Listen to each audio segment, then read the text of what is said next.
month of June. Hear your dedication when you send it to grads@wqxr.org, weekday evenings at 6. WQXR is a media partner for the American Opera Project, presenting the final episode of soprano Adrienne Danrich's Music as the Message in celebration of Juneteenth.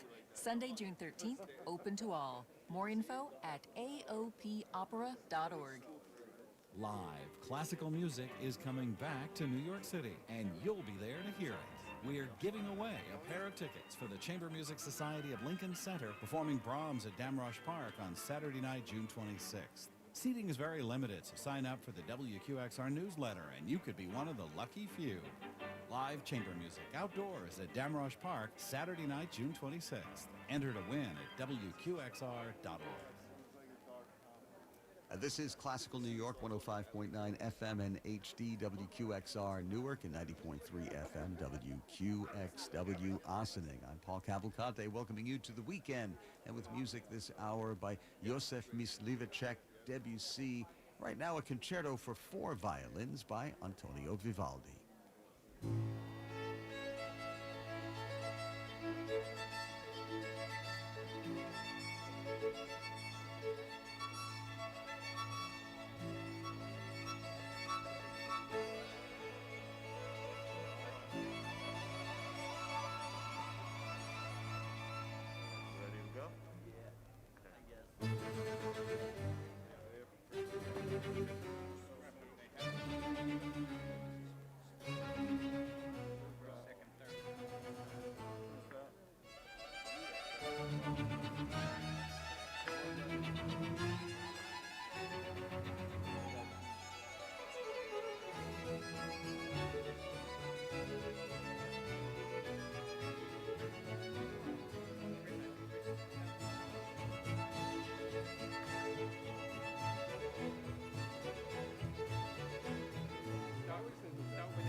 Good morning. How are you today? Let's try that again. Good morning. How are you today? There we go. Let me take this off real quick. We still need to wear a mask while we're interacting with each other, though. But while you're sitting at your tables distance, please feel free to take it off while you're eating. Please rise for the Pledge of Allegiance.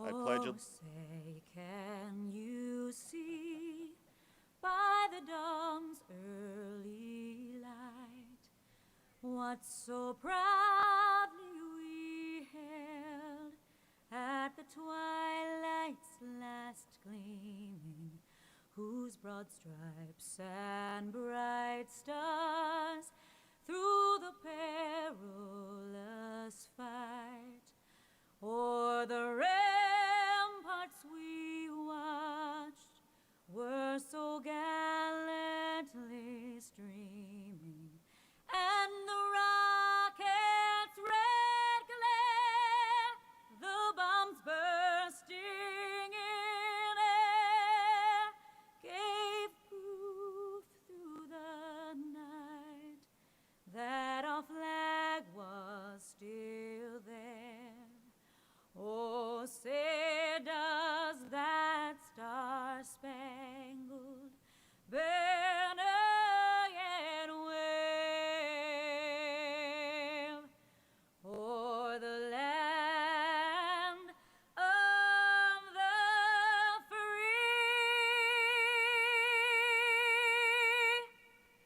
and the home of the brave.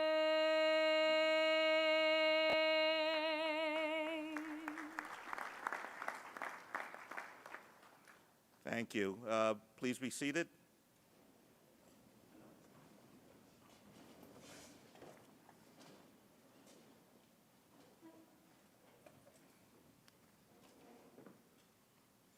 Members of the dais, honored guests, friends, and family, again, good morning. My name is Michael Yee. I'm the director of the Educational and Cultural Trust Fund of the electrical industry. And on behalf of the trustees and officers of the fund, it is my pleasure to welcome you to the 73rd Annual Scholarship Awards Breakfast. The reason we are here today is because of you, the scholarship recipients. Please accept our heartfelt congratulations on this extremely significant accomplishment. An accomplishment that you achieved during a junior year and senior year that were upended by COVID-19. So this award that you're getting today shows your commitment to your education through some odds that were stacked against you, but you prevailed. 57 years ago, the Educational and Cultural Trust Fund of the electrical industry was founded by Harry Van Arsdale Jr. in conjunction with fellow Joint Industry Board trustees from Local Union Number 3 and the signatory employers of our industry. These forward-thinking leaders established the fund for the purpose of providing educational benefits, which over the years has implemented distinctive and groundbreaking programs contributing to greater quality of life for local Union 3 members and their families. Currently, the collectively bargained contributions to the fund allow for 40 annual scholarship awards a year worth $30,000. These scholarships honor the individuals such as Harry Van Arsdale Jr., Father William J. Kelly, Dr. Martin Luther King Jr., William A. Hogan, A. Lincoln Bush, Dean Harry Carman, and so many others. Each of them made important contributions on behalf of working men and women. Starting in 2001, 5 additional grants have been awarded annually through the generosity of Dr. Greg Olson to students that have been pursuing degrees in science. In coordination with the fund, Dr. Olson established the Sigurd B. Olson Foundation Scholarship Award in memory of his father, a local Union Number 3, a journey person who was an advocate for higher education. The fund also presents an additional award for a child of a Local 3 Sign Division member, a $5,000 award made possible by the contributions of the Sign Division of Local 3. The results of the industry scholarship program is best measured by the growing reservoir of talent it has produced. Over 2,400 academic degrees have been earned, including BAs, MAs, MDs, PhDs. Additionally, there are Phi Beta Kappa honors, Guggenheim, and National Science Foundation fellowships. Since 1949, the industry has awarded over $30 million in merit-based scholarships to talented local Union Number 3 members' children. Today, through the stewardship of the local Union Number 3 leadership and our industry's partner employers, provide for the sustainability of these awards for current and future generations. I would like to thank the members of the Alumni Association of Scholarship Winners and the Futurian Society of Local 3 that comprise this year's Scholarship Selection Committee. Mr. John Corman, Mr. Vincent Kangemi, and Mr. Christian Donato. This 3-member committee evaluated each of the 238 eligible applications before selecting the recipients of the 47 scholarships that will be awarded today. These scholarships recipients have an average GPA of 98.18, with the highest being 107.73, with an average SAT score of 1423, with the highest being 1600. Congratulations, parents, on raising such extraordinarily gifted young people.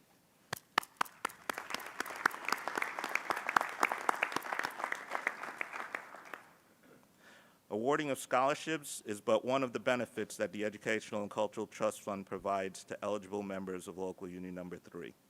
The fund offers college tuition loans for children of members, college tuition reimbursement for members and their spouses, and cultural events such as the biannual Spring Arts Festival.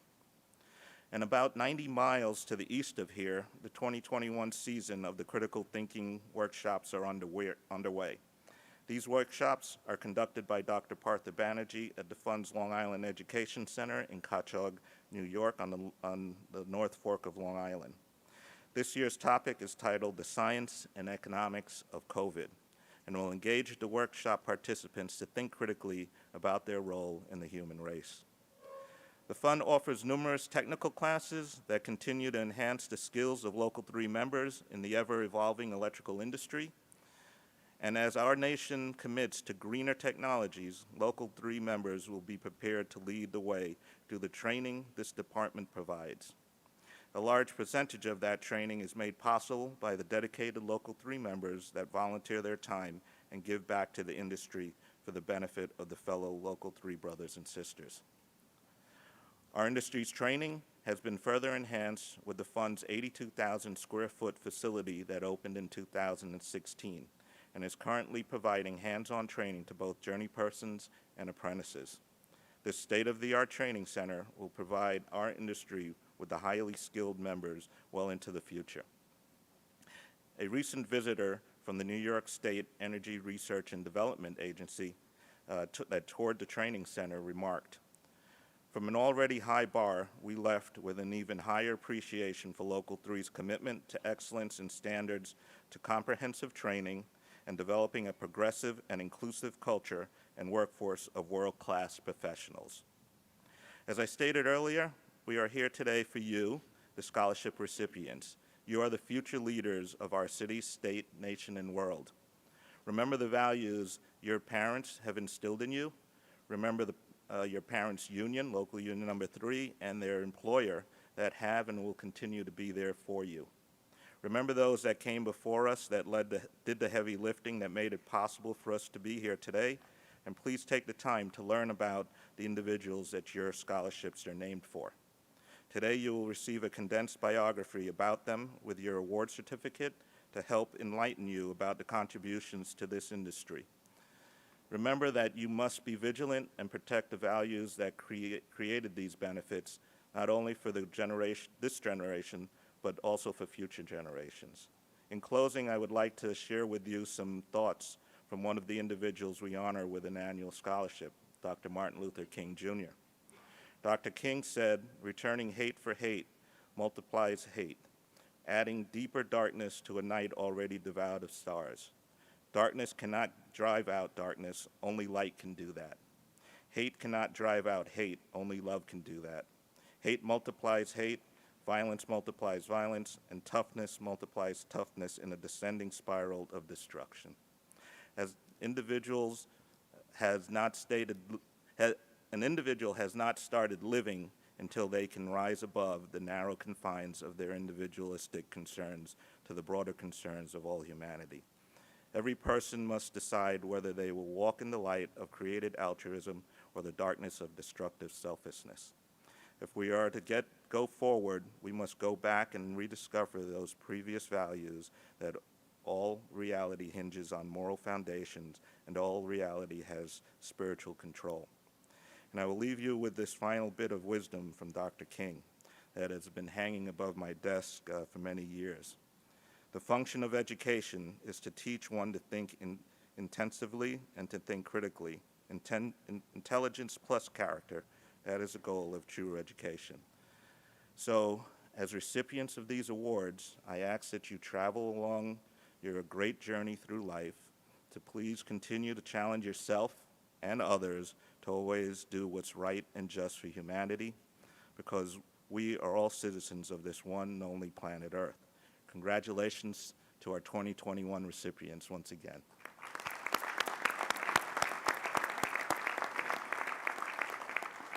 And we have a nice program. It's a little different because of COVID. Our breakfast is a little different this year.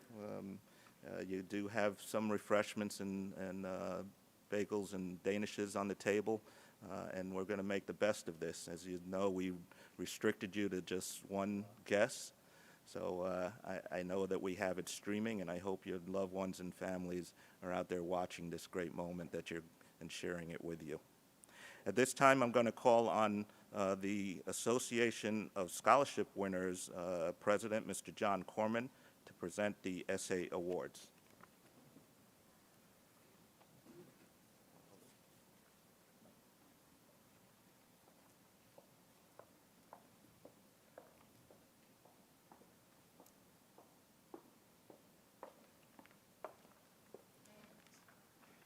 Good morning, everyone, and congratulations.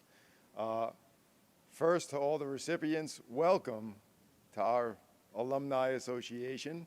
I am going to be calling upon all of you, and hopefully you'll be calling upon me one day, to do what we do, which is try to advance the goals of the members and their families for their career goals, as well as their college aspirations. So we are thousands strong now.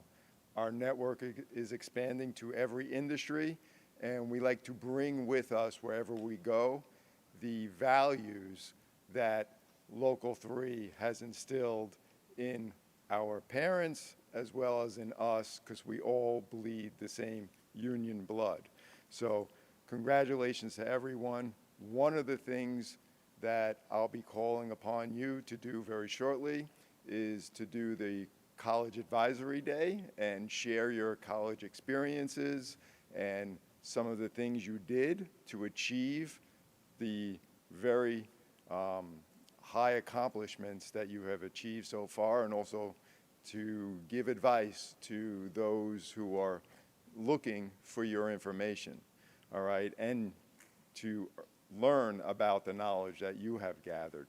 Another thing that we do is we have an essay contest, and this year we had some of the most advanced and interesting essays submitted. The winning essay is in your packet of materials, so I do encourage everybody to read it. So that'll be something that if you want to do it, you can certainly be part of our grading team next year. So this year, we are able to award 5 prizes, and we have a tie for the 4th prize, which goes to Mason Stepper. Is Mason here? Come on up, Mason, please. And Catherine Jagdi. Kathy?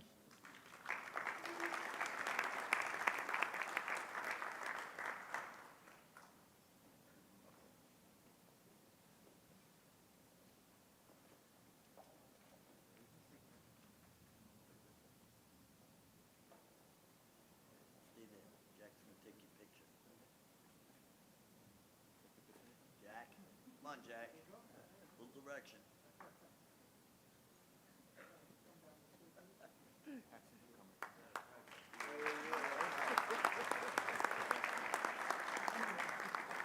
When you come up to receive your prize, please enter stage left, that way, and then we'll go out stage right. All right, 3rd prize goes to Daniel Venadia. Daniel?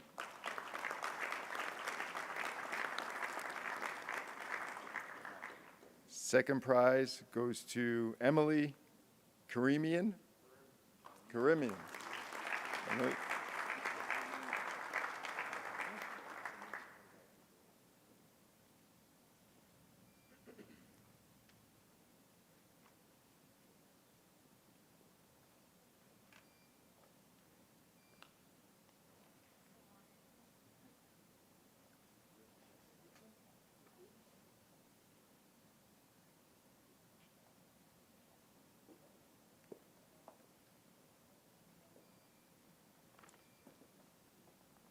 And before I call up the winning essay,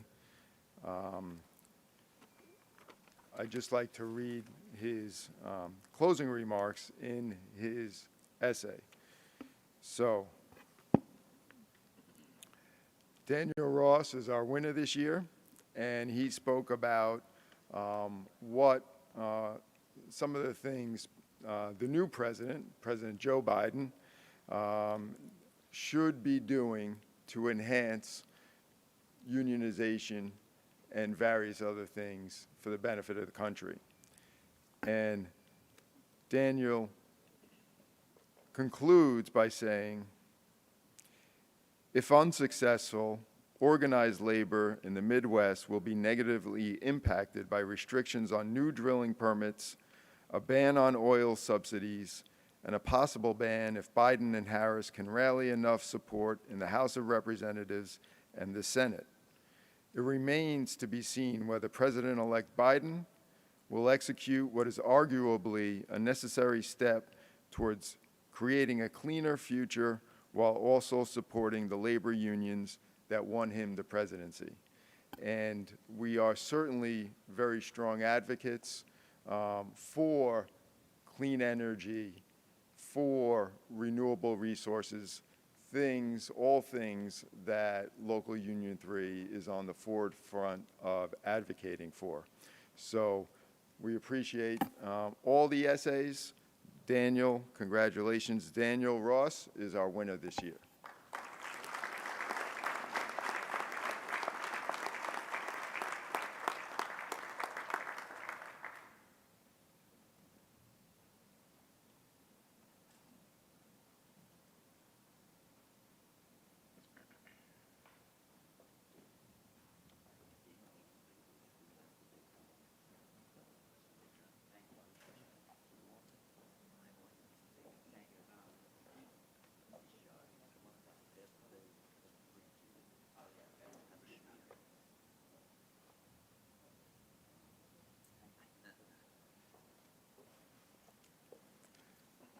Once again, congratulations to all of you, and I wish you the best of luck and tremendous success. And with this great accomplishment, you now have great responsibilities to do the same to ensure that children in the future have the same opportunities as you, and I welcome you, and I will be contacting you. Thank you. Thank you, John. Thank you, John. At this time, I'd call on Dr. Gerald Finkel, the chairman of the Educational Cultural Trust Fund and the chairman of the Joint Industry Award, for opening remarks.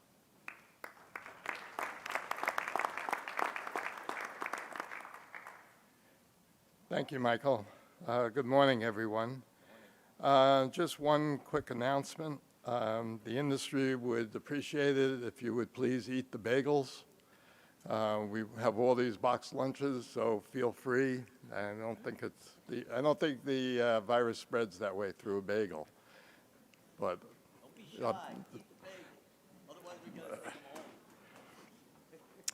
and then I was just wondering if anybody else here, you all the men, if anybody else forgot how to make a tie. This is pretty much the first time we've had a formal setting at the Joint Industry Board. Actually in over a year. So in some ways it's good to be back, but it's also worth noting that the virus still exists, and we're hopeful that we'll be able to eradicate this thing in a short time. So although this is a makeshift setting for everybody here, it's important to understand that our industry wanted to honor our recipients in a proper ceremony, albeit one in which both safety and pride needed to be heeded. So congratulations to each of our scholarship recipients. I can say without a scintilla of doubt that you are all a most talented and deserving group of students. We are honored to host this awards program and to support your academic endeavors. The focus on education of the Local 3 membership and their families has been a hallmark of the collectively bargained benefit structure of our industry for over 70 years. This in itself is a tribute to both our union leadership and the representatives of our employer associations. It is a legacy passed down from the late Harry Van Arsdale Jr. and his associates, and maintained by the present leadership as evidenced by business manager Christopher Erickson and NICA New York president Christine DiNapoli, both who are here today. So while we offer you financial assistance, we also ask that you do your very best to make a success of this merit-based award. I want each of you to realize that these dollars that will be given to you come directly from the fruits of the labor from at least one of your parents. And by that I mean the wealth that is created by our industry's skilled labor force is distributed through a collectively bargained agreement between the employers and local union number 3, IBEW.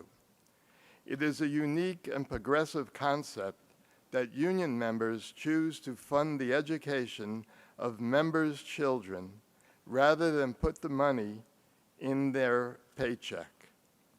At the same time, it is noteworthy that the employers concede those dollars to education rather than demand those monies be put into surplus profits.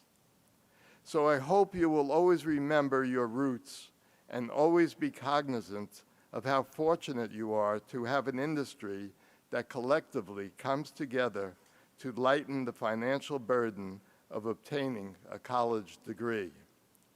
It was the legendary Desiderius Erasmus, who we just usually call Erasmus, whose love of learning caused him to say, "When I have a little money, I buy books, and if I have any left over, I buy food and clothes." We here today hope your scholarship awards will help alleviate such pressures. Congratulations to all, and thank you for coming, and stay safe.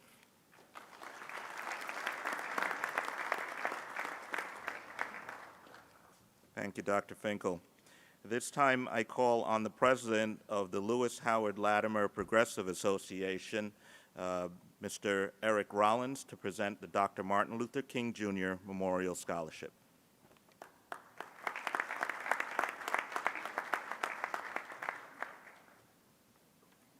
Good morning, everybody. So this year's recipient for the Dr. Martin Luther King Memorial Scholarship is Kayla Lisette Felix.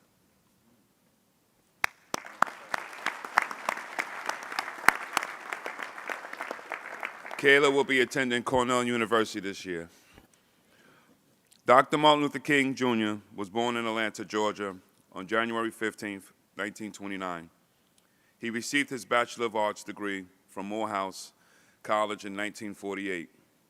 Following his father's footsteps, he attended Crozer Theological Seminary and in 1951 obtained his Bachelor's of Divinity degree. 4 years later, he received his PhD from Boston University. Throughout his short life, he was a man of steadfast courage and high moral character. For his leadership and inspiration in trying to bring about badly needed changes in a nonviolent manner, he was awarded the 1964 Nobel Peace Prize. Dr. King first received national attention in 1956 when he led a successful boycott of the segregated public buses in Montgomery, Alabama. His efforts resulted in the United States Supreme Court ruling that racial segregation transportation is illegal. In his remaining years before his tragic death in 1968, Dr. King was able to influence the passage of the Federal Civil Rights Act of 1964, the Voting Rights Act of 1965. In keeping with his philosophy of nonviolence, in 1967, he openly declared his opposition to the Vietnam War. Dr. King's tragic death occurred while he was actively supporting unionized sanitation workers and their struggle for better wages and conditions. So, Kayla, would you come up? And without further ado, I would like to congratulate and present the Martin Luther King Award. Good job and good luck in your future endeavors.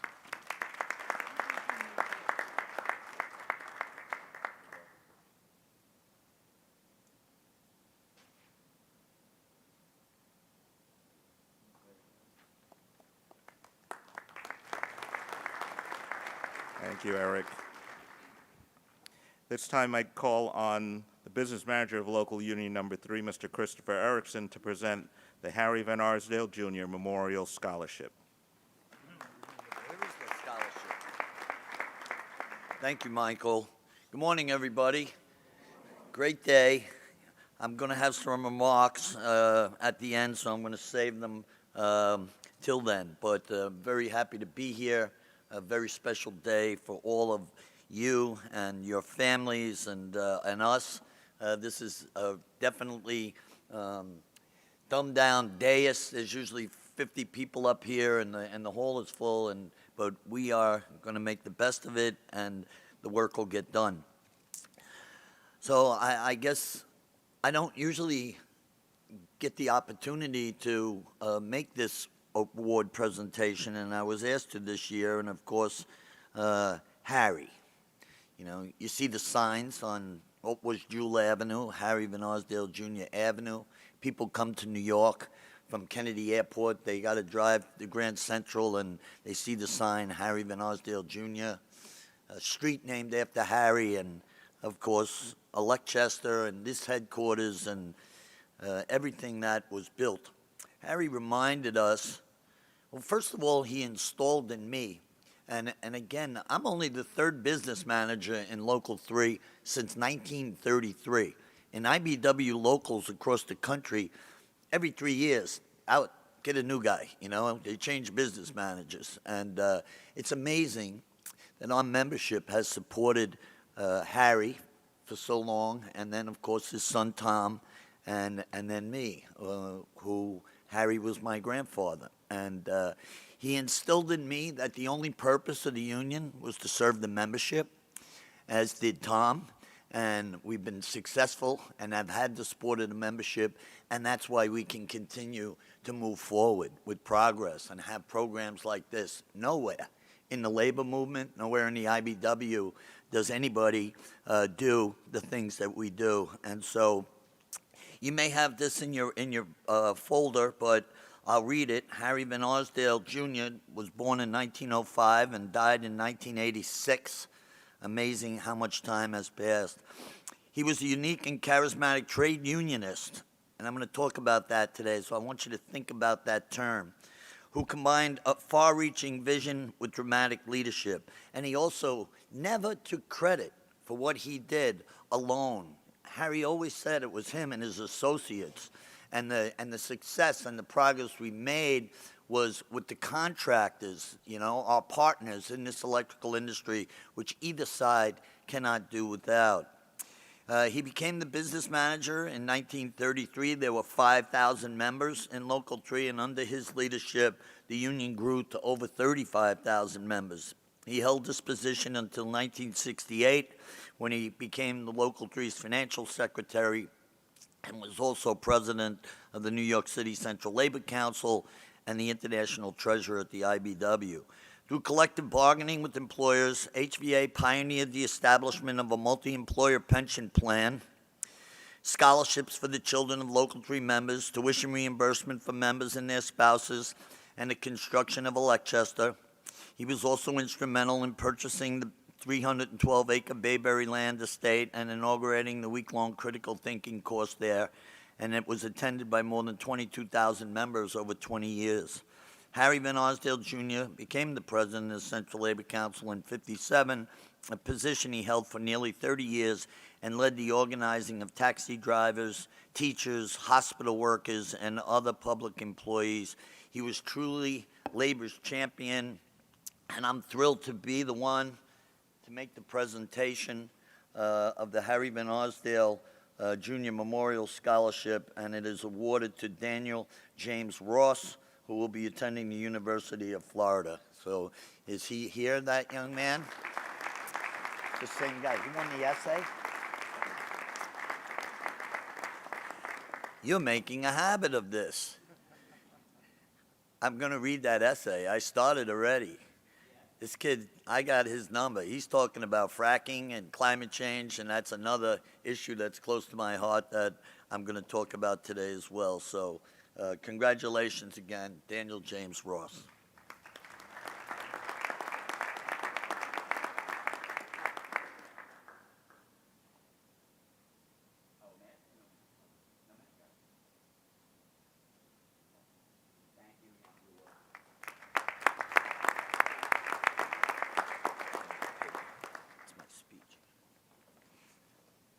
Thank you, Mr. Erickson.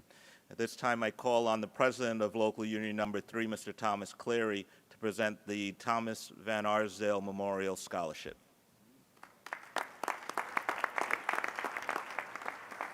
Thank you, Michael. Good morning, everyone. Thank you for being here today, and congratulations to this year's recipients.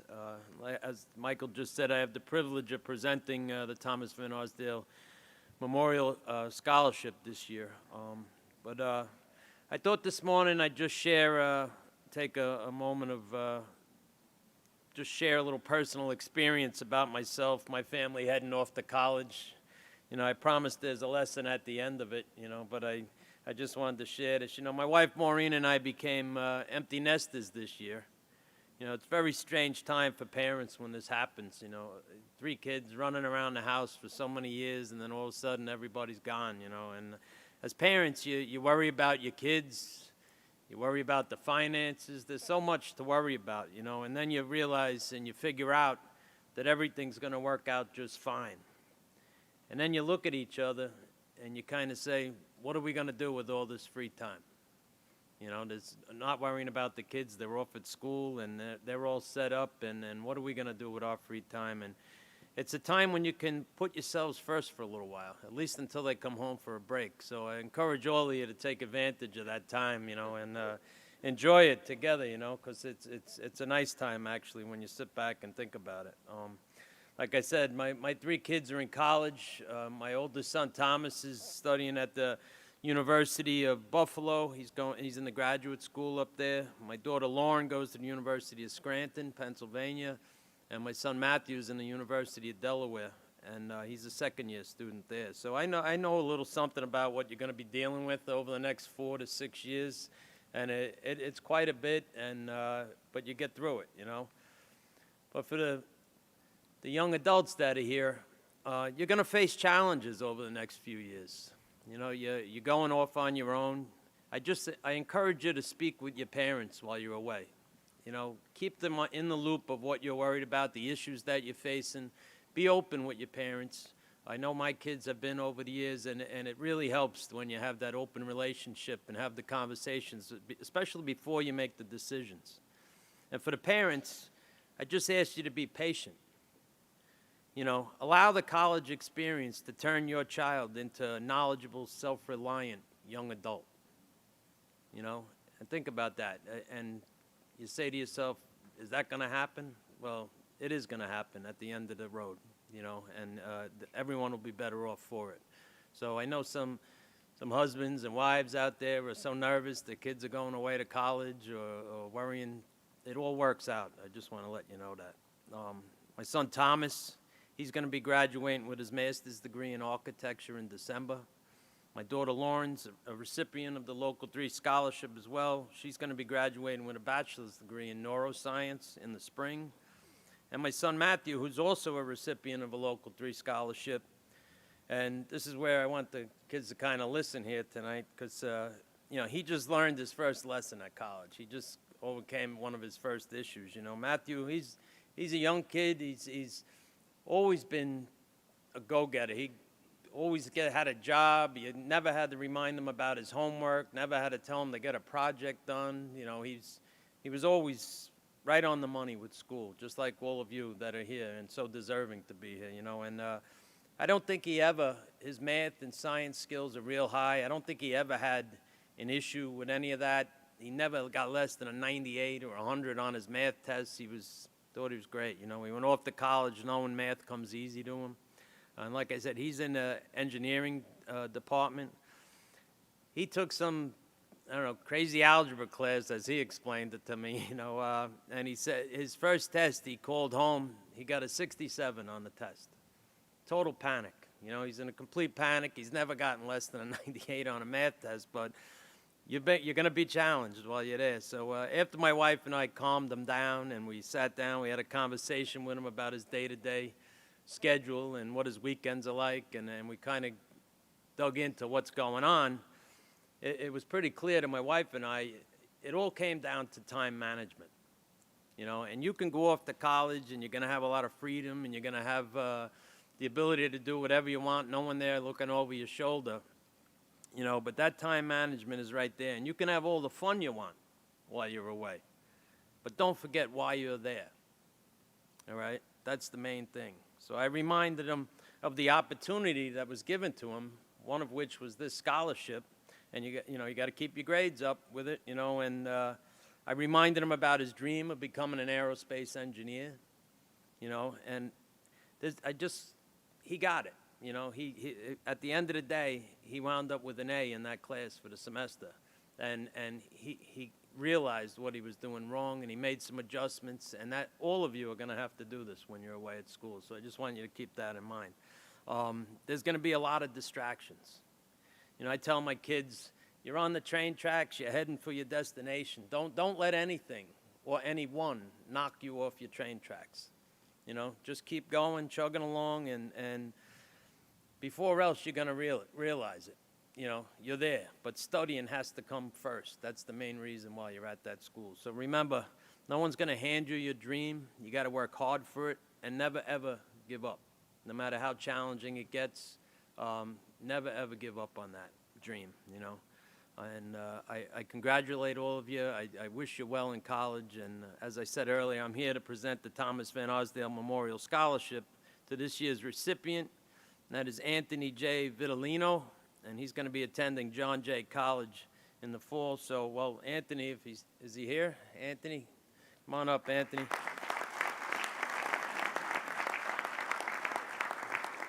While Anthony's making his way up, I'm going to read Tom's bio. Thomas Van Arsdale was born on February 16, 1924. After graduating from Rensselaer Polytechnic Institute in 1945, Thomas served in the United States Navy until being discharged in 1946.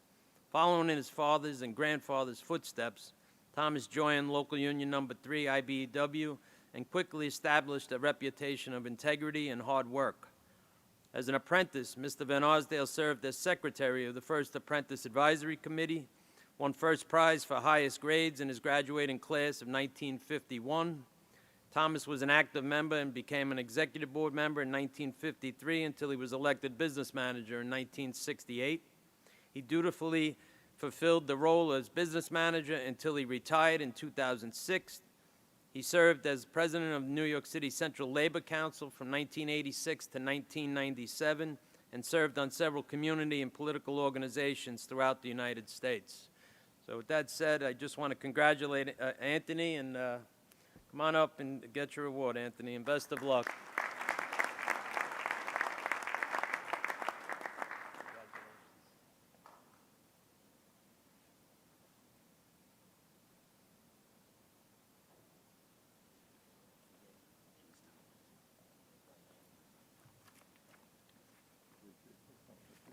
Thanks, Mr. Cleary.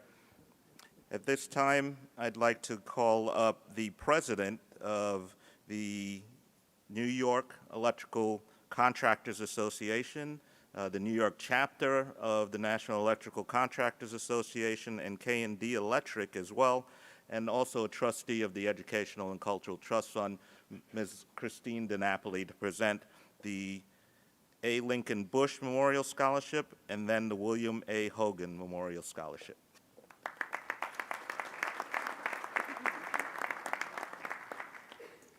Good morning. Very, very happy to be here. And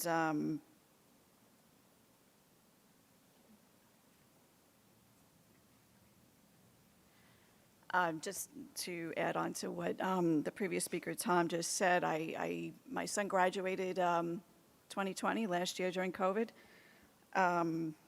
Didn't have a graduation, no pomp and circumstance, you know, but that really didn't matter. I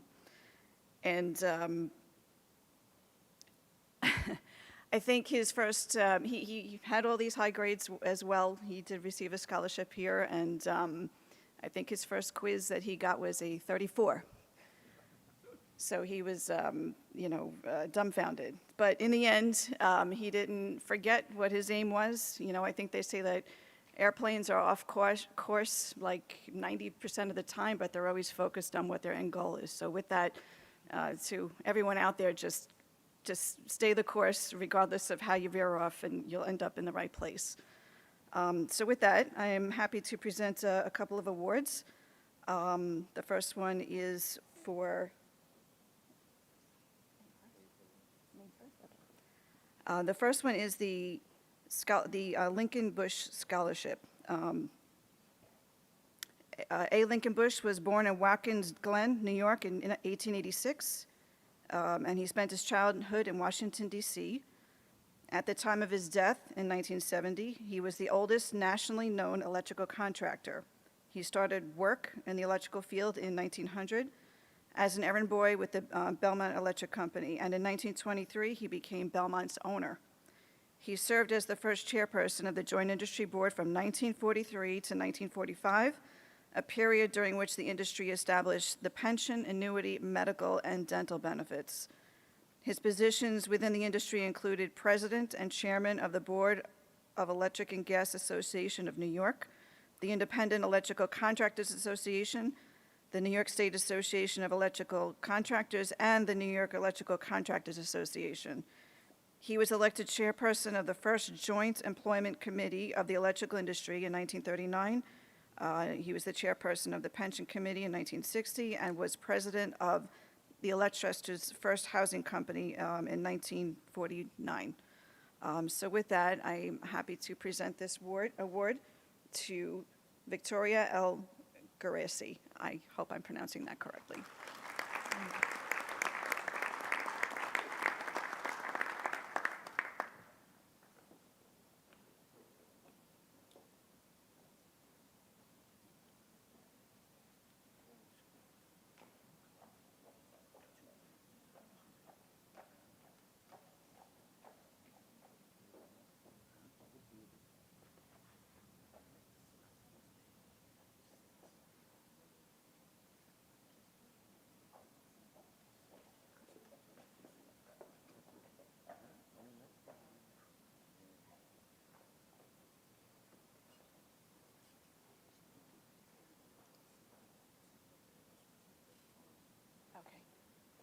And I just wanted to also mention the recipient that just walked off the stage is going to Villanova. Sorry, I missed. Okay, the next award is for Mason T. Strepper. He will be attending the University of Pittsburgh. And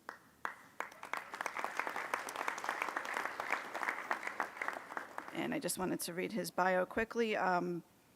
William A. Hogan is his award. William A. Hogan was born in 1871 near the present United Nations site at 49th Street and East River. Mr. Hogan completed his education in the New York City public schools.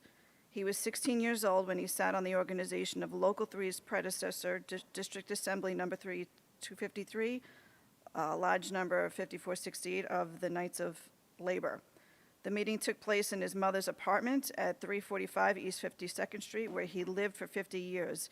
He struggled through the union's most tumultuous years, and despite bitter strikes and employment lockouts, helped to mold the electrical union into what it is today. Within Local Union Number 3, IBEW, he was elected to the positions of financial secretary from 1903 to 1905, and the IBEW treasurer from 1907 to 1955, and vice president of Local Union Number 3.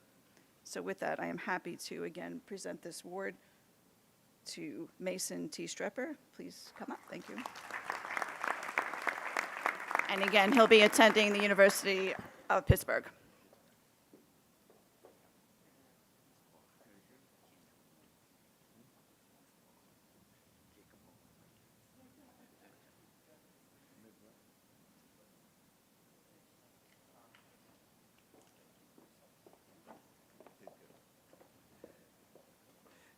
At this time, I'd like to call back to the podium Dr. Gerald Finkel to present the Armand D'Angelo Memorial Scholarship.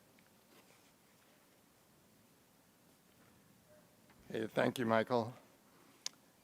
As chairman of the Joint Industry Board, it's an honor for me to celebrate and to honor the life's work of Armand D'Angelo. Armand was the first full-time chairperson of the Joint Industry Board of the electrical industry, He also had a very long and illustrious career. He had served as the Commissioner of Water Supply and Gas and Electricity during the administration of Mayor Robert F. Wagner. But I think more importantly is to understand Armand's history, that Armand was a member of Local Union Number 3 starting in 1937 and a contemporary of Harry Van Arsdale Jr. And as I remember it, also one of the Committee of 100 who served to help solidify the Union back in the heyday of the 1930s. And when I met Armand, I was fortunate enough, of course, to have met Armand a few times. And one of the interactions was when I was part of a committee writing the history of the industry's apprenticeship. We wrote a book called Apprenticeship on the Move when I was an apprentice. And Armand had called us to a meeting, and we were in the meeting. There was a number of us from the team writing the book. And Armand came in, and he brought in Lou Stein, who is also a sort of legendary, I think he was an assistant business manager. Is that true, right?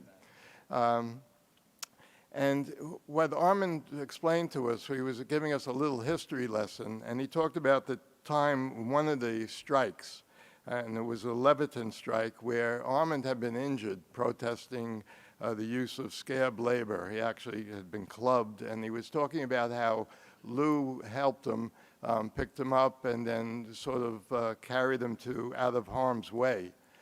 And the point of that was, what Armand was trying to tell us was that there was a change coming, that there was a new type of way of organizing. It was all the same issues, but a violent era that as the industry, as Local 3, as the trade union movement was starting to take shape after the Wagner Act in the 30s, that the changes would be something that people such as myself and the other people on that committee would start to take part in.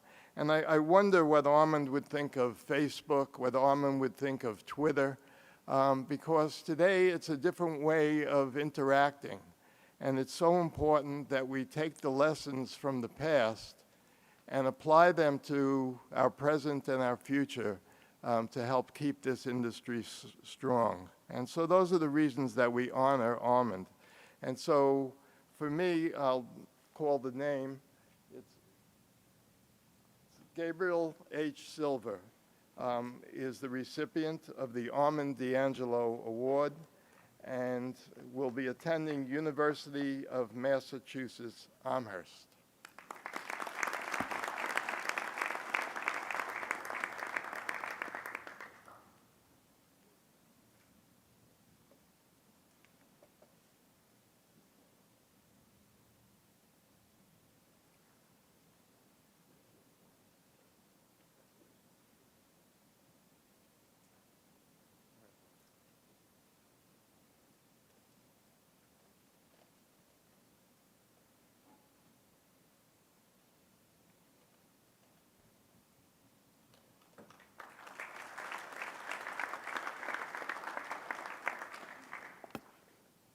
Thank you, Dr. Finkel. This time I'd like to call back to the podium Mr. Christopher Erickson to make the next introduction.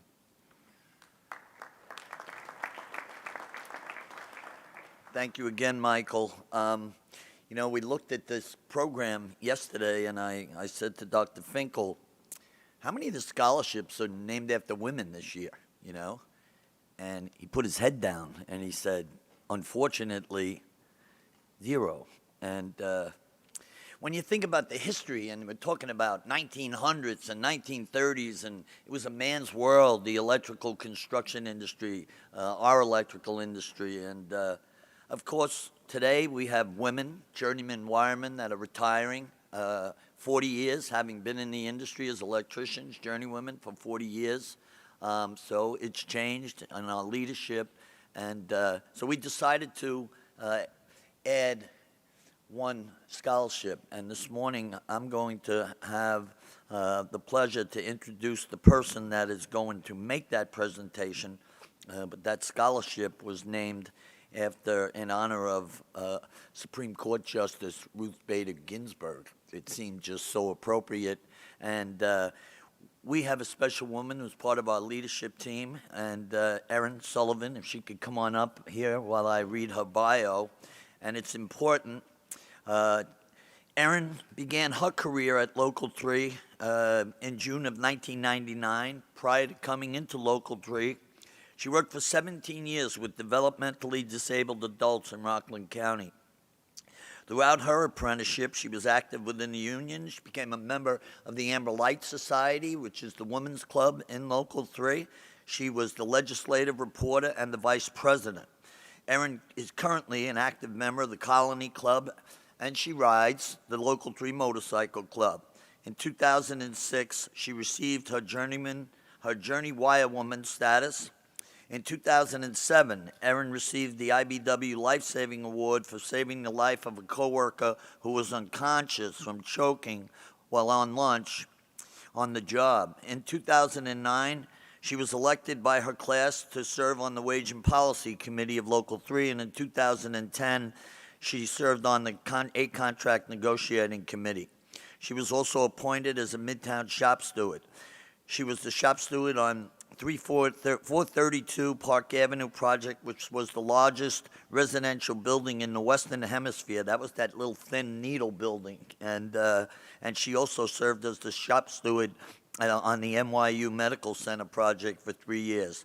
In 2011, she was appointed chairwoman of the Local 3 Mentoring Program, and I can't tell you how important that program is, and now serves as its director. She was instrumental in the development of the Code of Excellence, another very critical, important component of our industry that professes who we are, what we represent, and brings that to the customers to want to have us again and again on their projects. And the mentoring class that is given to all mentors and apprentices when they get paired up. When an apprentice comes in, they get paired up with a journeyman, a mentor, and they stay at it throughout that training. To date, over 3,000 apprentices have been paired with mentors, and the Code of Excellence class has been given to over 5,000 Local 3 members. In 2013, Erin received her master's degree in labor and policy making from Empire State College, State University in New York. In 2014, she began teaching as an adjunct professor at Empire State in the bachelor's program, teaching principles of trade unionism. The class gives students a foundation on the history of unions, structure of unions, their function, and why they're important. Erin also created a labor history app so that her students and others can learn about the history of unions in a fun and engaging way. Erin also teaches at the Union Association of Labor Educators Summer School, a class on non-traditional employment. This class is set up to give women who work in non-traditional fields of works techniques on building allies and building leadership skills. Erin has also taught the critical thinking class out at Santorini. And in June of 2016, Erin was nominated as a change maker and was invited by the Obama White House to attend the United States Women in Washington, D.C. In 2006, she was also appointed the 3rd District International Women's Committee representing New York, New Jersey, Pennsylvania, and Delaware at the recommendation of our Vice President, Don Segal, and with the approval of business manager Erickson. Erin is currently working for EJ Electric as a foreman at Fordham University, and is a lean and circle leader for women in the building trades. Again, she is part of our leadership team. She has distinguished herself as a woman in our industry, and I'm proud to present her to you today to make the presentation. Erin Sullivan. Thank you. So I'm just going to say a couple of words to the students, and that is that when you come into Local 3, the first thing you're told, and your dads or your moms can tell you, that education is important, and there's a big value put on education, and I just happen to be a benefactor of that. So I'd like to thank Harry for the foresight of sending us to apprentice school and to college. That's where for me, I found my passion, right? And with that passion, I was able to do all those things, right? And then in 2010, I sat on the contract negotiations. I watched our business manager negotiate our wages and benefits, and that inspired me to go on for my master's degree. So if there's anything that I could say to you is, you know, there's going to be lessons that you're not going to find in a book, and there's going to be things that you're going to find that aren't, you know, in the book. But the value is there, and the value of education, like I said, I'm a benefactor of that. When Mr. Erickson, business manager Erickson, called me yesterday, you know, he's like, can you come to the scholarship? And I'm like, well, you know, I'm working tomorrow, and he goes, yeah. He goes, just call Bobby, your super, and tell him that, you know, I need you. And I'm like, all right, I'm there. And, you know, the reason why I'm there is because, you know, I found my passion, and in my passion I found gratitude, and in my gratitude I found happiness. So I just want to thank you for the opportunity to come here, things that I'm really passionate about, the labor movement and education. So the fact that I get to give out $30,000, it is $30,000, right? $30,000 to a young woman who happens to be the daughter of somebody who I'm grateful to know. I'm just grateful. All right. I'm going to get like all teary-eyed, and there's no crying in construction, so let's move on. No crying in business. Yes, no, definitely no crying in construction. All right. So Ruth Bader Ginsburg, my idol. So Ruth Bader Ginsburg, affectionately known as RBG, but I'm going to throw a notorious in there, was born in Brooklyn, New York on March 15, 1933. She received her bachelor's from Cornell University, attended Harvard Law, and received her LLB from Columbia Law School. Despite her excellent credentials, she struggled to find employment as a lawyer because of her gender and the fact that she was a mother. In the 1950s, only a very small percentage of women were lawyers in the United States, and only 2 had ever served as federal judges. In 1970, Ginsburg became professionally involved in issues such as gender equality when she was asked to introduce and moderate law student panel discussions on the topic of women's liberation. During the remainder of the 70s, Ginsburg was a leading figure in gender discrimination litigation. In 1972, she became the founding counsel of the ACLU, Women's Right Project, and co-authored law school books on gender discrimination. In 1980, Democratic U.S. President Jimmy Carter appointed Ginsburg to the United States Court of Appeals for District of Columbia Circuit in Washington, D.C. While serving as judge on the D.C. Circuit, Ginsburg developed the reputation of a pragmatic liberal with a keen attention to detail. On June 14, 1993, Democratic U.S. President Bill Clinton announced his nomination for Ginsburg to the Supreme Court to replace retiring Justice Byron White. Her confirmation hearings were quick and relatively uncontroversial, which you just won't see anymore today. She would go on to serve the Supreme Court until her death on September 18, 2020. Hailed as a liberal and a feminist hero, her wit, her humor, and would transfer the Supreme Court and enter into mainstream pop culture. So with no further ado, I give you Kathleen Grace Toohey to receive the Ruth Bader Ginsburg Scholarship, and she will be attending Northeastern University.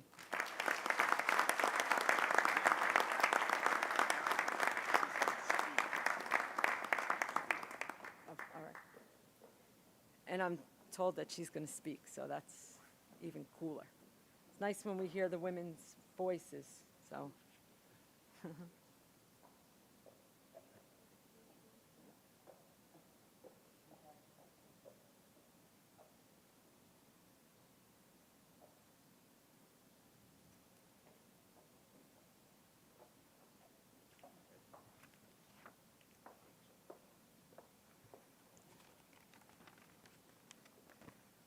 Good Good morning.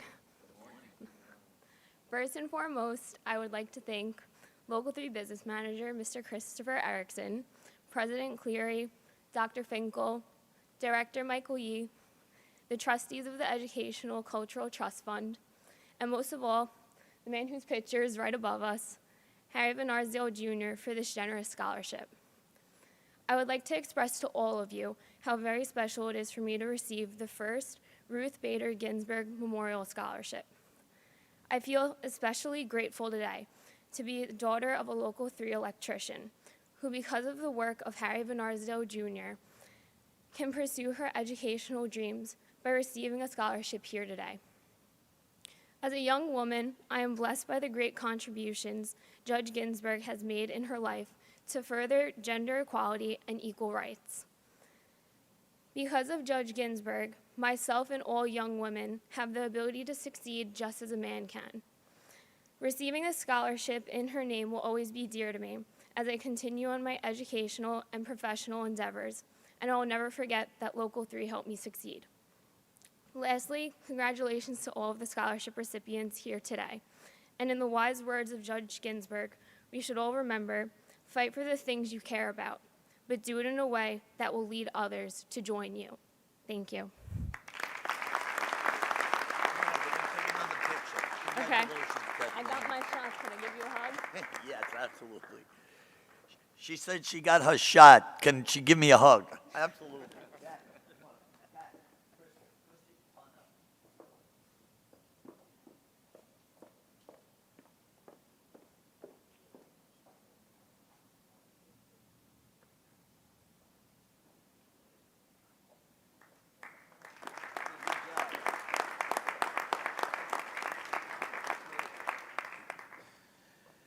This time I'd call back to the podium Dr. Gerald Finkel to make the next introduction.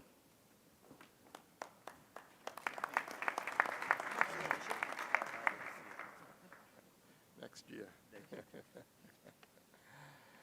Thanks again, Mike. It's my pleasure today to introduce Mr. Gregory Olson. Greg Olson started 2 successful fiber optic companies and is currently the president of Sensors Unlimited. I think that the important thing about Greg is that Greg is part of the Local 3 family. When I spoke earlier, I talked about never forgetting your roots. And I think Greg is the epitome of that he's never forgotten that he was the son of a Local 3 electrician. Greg's father, Sigurd B. Olson, was a Local 3 IBEW journey person who worked on a number of different jobs and was a professional electrician. He worked at that time, did a good job during the day, instilled in his son the importance not just of education, but having a work ethic that someone could be proud of. And so Greg was also able to work as a summer helper and learned a little bit about the ins and outs of the trade and what it was like to be on a construction site for 7 or 8 hours a day. Greg excelled in electrical engineering at Fairleigh Dickinson University, and he went on to get his master's in physics from Fairleigh Dickinson University and his PhD from the University of Virginia. Greg has also been a generous supporter of the Educational Fund and the educational programs in our industry, and has funded 5 scholarships to that end. He was also a significant contributor to the Local 3 Disaster Fund after the 9/11 memorial, to the 9/11 memorial programs to help the families of people that we lost in that tragic day. So without further ado, it's my pleasure to introduce Greg Olson, the founder of the Sigurd B. Olson Foundation Scholarship Fund. Greg? Do you have videos, or should I just go to the awards? Just speak up. They're up there, ready to go. Oh, wait, Greg. I also forgot. He's a former astronaut. I was yeah. I was the third civilian to go into space, and I thought I'd start out with just a few pictures and videos of my trip. So if we can go to the first one. Let's see, there's my dad who brought me up, and I'm eternally grateful for that. Next. Here's the takeoff. This was in 2005, October 1st.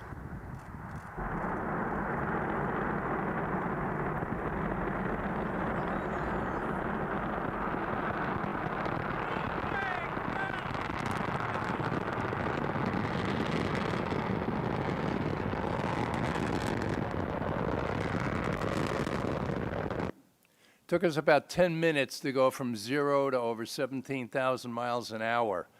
And in order to do that, we had to accelerate at a rate that gave us about 3.5 times the force of gravity, or 3.5 Gs on our bodies. Next. Now here's a picture of me once I was up on the space station. I carried a local 3 flag, and it must be in someone's office. It includes the stamp of the space station. And I really enjoyed it. I mean, being weightless, it's just like magic. I don't know what else to say. Next. Hey, everybody from Local 3, check this out. This isn't your average everyday car battery, but this is what we use to collect the solar radiation to keep the station going. Regards to everyone in New York and the International Space Station, October 7th.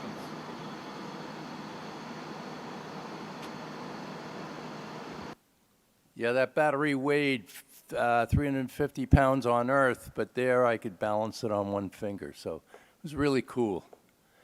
Next. This is what it's like. This is the magic of being weightless. I mean, I just thoroughly enjoyed it.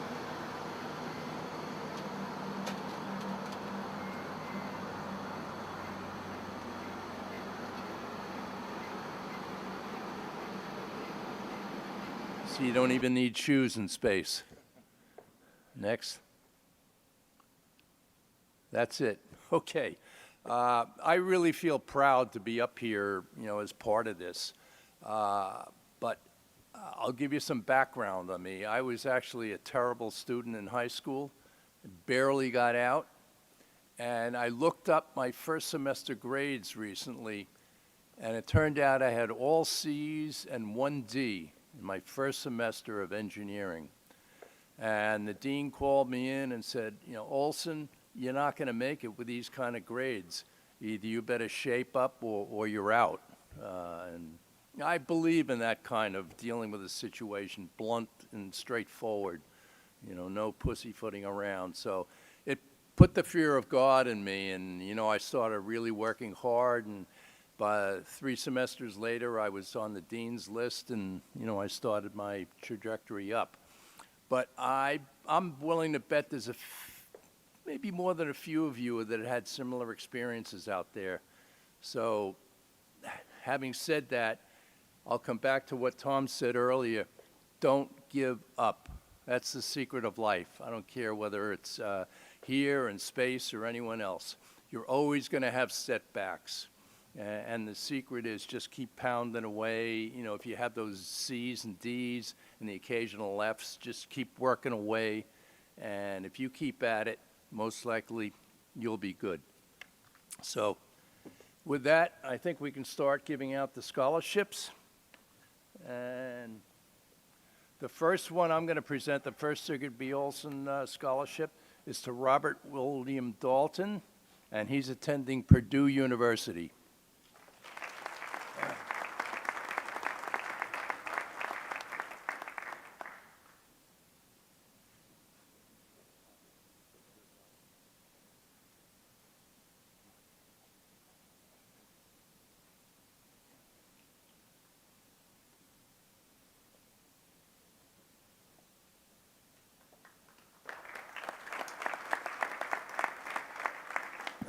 The next Sigurd B. Olson Scholarship is presented to Joseph Raymond Evans, who will attend Villanova University.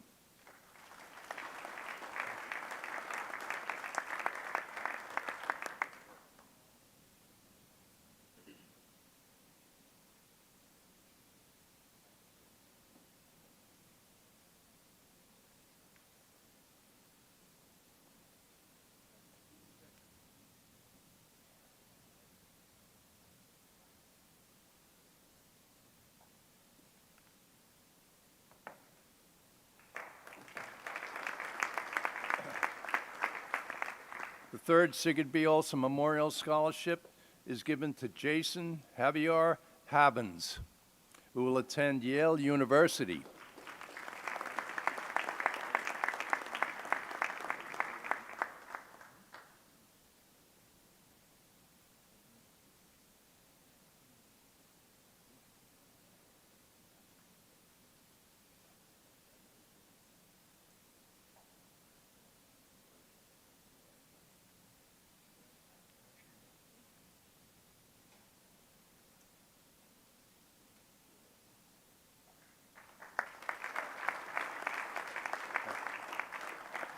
Next Sigurd B. Olson Memorial Scholarship is to Olivia Alice McQuaid, who will attend State University of New York at Binghamton.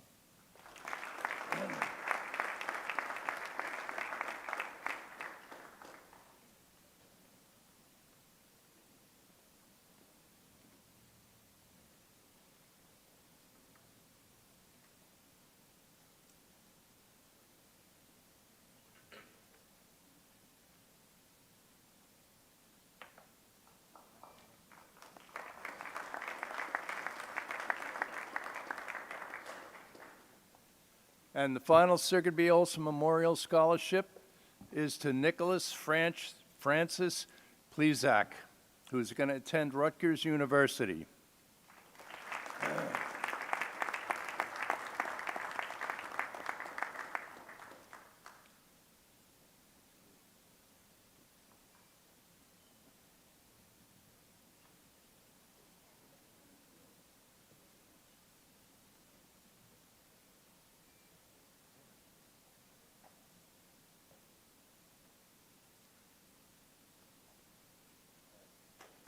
Don't go away, Greg. I'd like to call Business Manager Erickson back up to the podium real quick. Don't go away. All right.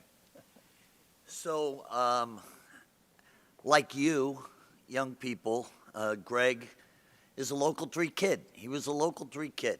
His father, an electrician, an advocate of higher education, and he encouraged Greg, as you know, to attend college. He also encouraged his son to work as a local 3 summer helper and to defray the high cost of college. And with the help and encouragement given to him by his father, Gregory, as you know, excelled in electrical engineering at Fairleigh Dickinson University, where he completed his baccalaureate degree and his master's in physics, and later went on to complete his PhD in materials science from the University of Virginia, and has gone on to lead an exemplary life. He credits his success to the support he received from his hardworking local 3 dad and from the New York electrical industry. And so, including that banner that got hung or displayed at the International Space Station, that gave Local 3 the ability to claim jurisdiction in space. So we keep all the other unions out of there, and that was a great thing. Since the fund's establishment in 2001, a total of 101 Sigurd B. Olson Foundation scholarships have been awarded with an estimated total value, and that's not including today's, of $2.5 million. And so I can't tell you how appreciative we are. And today is going to be quite like your trip, historic, because we've never done this before. This is the first time in the history of Local 3 and the IBW, and I don't even know if I'm allowed to do it, but I'm doing it anyway. We are going to present Gregory Olson to be an honorary member of Local Union Number 3 of the International Brotherhood of Electrical Workers. And I asked Tommy, come on up. We're going to read this plaque before we give him this card that is engraved in memory of Sigurd B. Olson, and I'll ask President Cleary to read the plaque. Before I do read the plaque, I just on a personal note, Greg, I just want you to know, you're taking the time out of your busy schedule every year. It means a lot to us to be here, to the families, and I just want you to know it means a lot, My son over the years, when he was here, listening to your experiences in your lifetime, showing your video in space is what inspired him to go into the aerospace engineering degree. So I thank you for that, and I appreciate everything that you do on behalf of the members. So the executive board took an action to create this little memento for you, and we think it's just right for you. And business manager Erickson, it's a little story, you know. He said to me, you know, I want to create the plaque and I want to present it to Greg and everything. He says, I don't know, figure something out to write on it. He goes, I don't care if it's out of the Wizard of Oz or whatever, you know. So I took that Wizard of Oz theme and we did a little, I think it was the Cowardly Lion or the Tin Man or somebody when they met the wizard. So it kind of has that air to it as I read it. It says, and it's an astronaut holding the IBEW Local 3 flag up in space, and it states, "Thank you for your friendship and generosity that you have shown to the members of Local Union Number 3. By virtue of the authority vested in the offices of Local Union Number 3 by the membership, we hereby confer upon you the honorary title of member. In consideration of your kindness, we take pleasure in presenting you with this honor card as a small token of our esteem and affection. Remember that a heart is not judged by how much you love, but by how much you are loved by others, always in the hearts of Local Union Number 3. So congratulations, Greg. Thank you. It really means a lot. Thank you. We're going to take a picture. We're going to step out, Jack.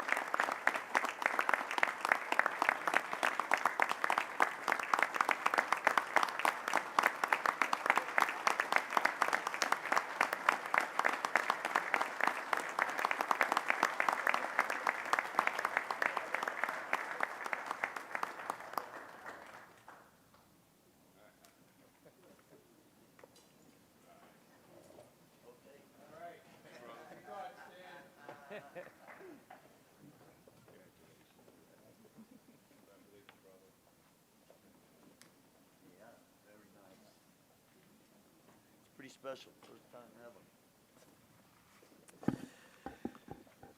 At this, Going for time, Mike. right on time, sir. Right on time. He's a stickler for time. Every year at the breakfast, usually he's in my ear. Hurry up, come on, you're behind schedule, you know. We keep it on track. At this time, it's my honor to present the Michael Segal Memorial Scholarship. And this year it will be presented to Sophia Pena, the daughter of a Local 3 Sign Division member. And Sophia, if you could make your way up.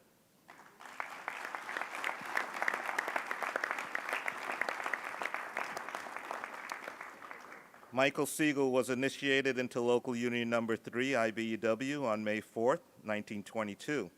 He was appointed business representative by then business manager Harry Van Arsdale Jr. in 1935. Among his notable contributions to the electrical industry was his work on a special code committee in 1935 in conjunction with the Department of Water Supply, Gas, and Electricity. In 1952, he was sent as a delegate of Local 3 to Europe to study the trade movement in England, France, Italy, and Israel. In 1956, Mr. Segal became the executive secretary to the Electric Sign Board and served in that position until his retirement in 1980. I present to you Sophia Pena for the Michael Segal Memorial Scholarship.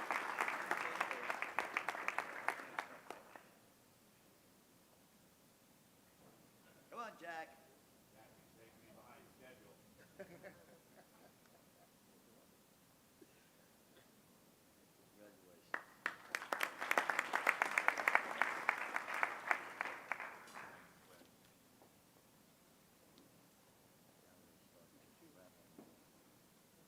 Okay, everybody ready? We're going to call on this year's scholarship committee. I'd like to introduce them before I bring them up. You met John Corman before. He's the president of the Association of Scholarship Winners, as well as president of the Futurian Society, Mr. Vincent Kangemi, and Christian Donato, a Futurian member as well. The Futurian Society, I'm going to let Vincent just give a couple of words about what it is. But right now, I'd like to call on President John Corman to start the awards.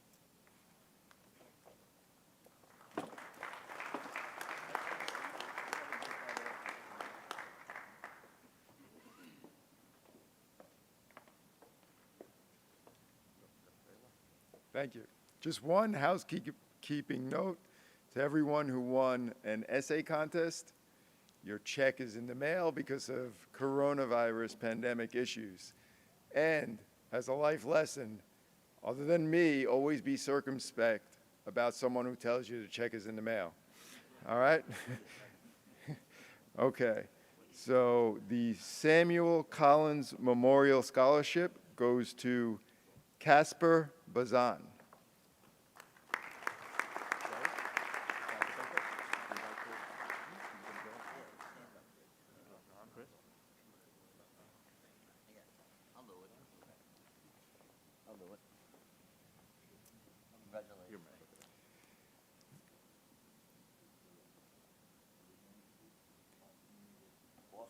Boston University.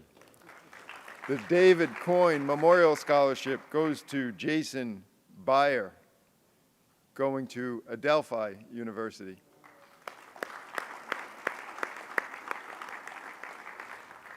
No show? No show. We keep the check. The David Davidson Memorial Scholarship goes to Mary Angelina Calandra, going to SUNY Stony Brook. There she is.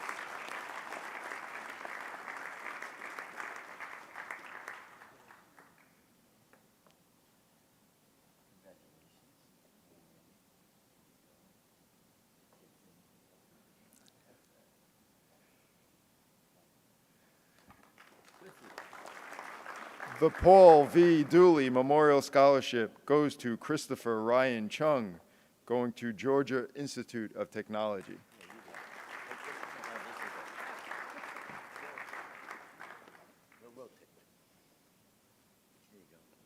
I can read it. Yeah.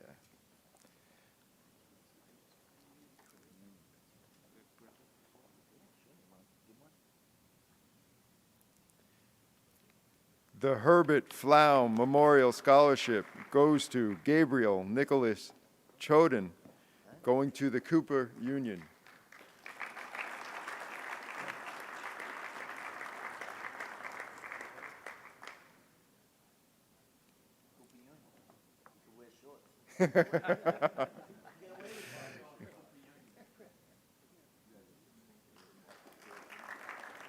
The Gus Smith Scholarship goes to Brianna Renee Dawkins, going to Penn State University.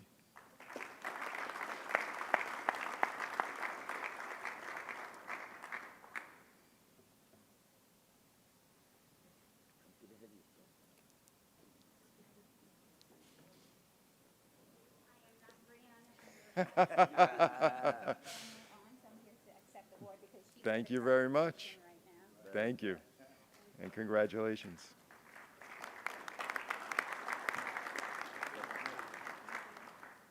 The William Gillen Memorial Scholarship goes to Sarah Elizabeth Delaney, going to Boston College.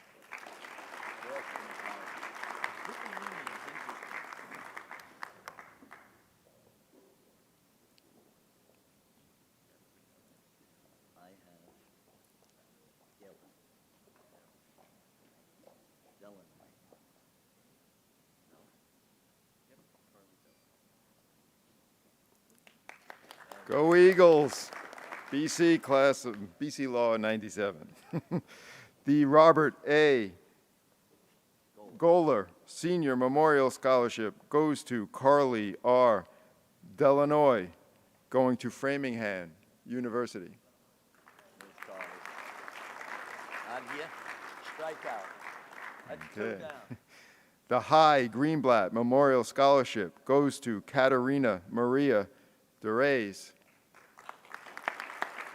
going to the University of Rhode Island.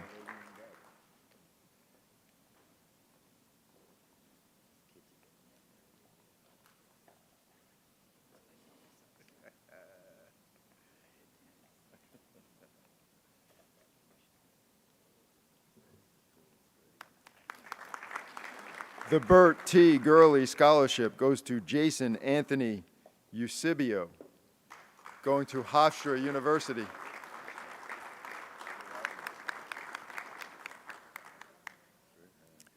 One other housekeeping note. All recipients, please see me in the corner at the end. I need everybody's email address because, like I said, I will be contacting you.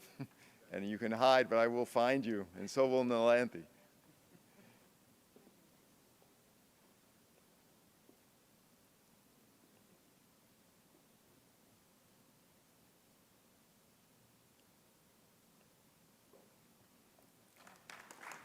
The D. Burt Haring Memorial Scholarship goes to Desiree Marguerite Galanti, going to Adelphi University.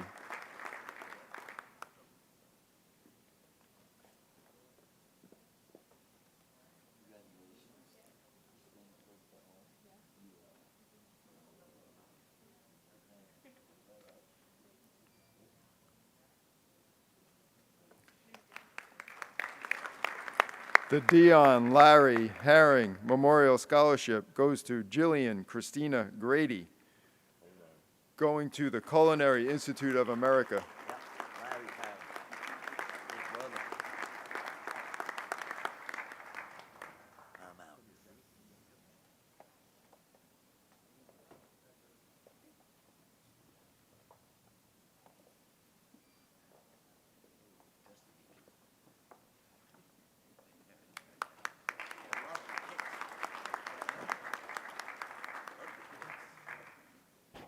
All right, now I'd like to call up Vincent Kangemi, the president of the Futurian Society, to continue the awards.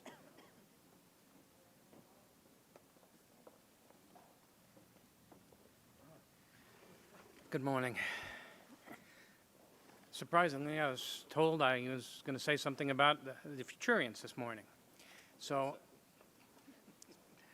Harry created the Futurians to help instill the values that knowledge in Local 3, knowledge is power.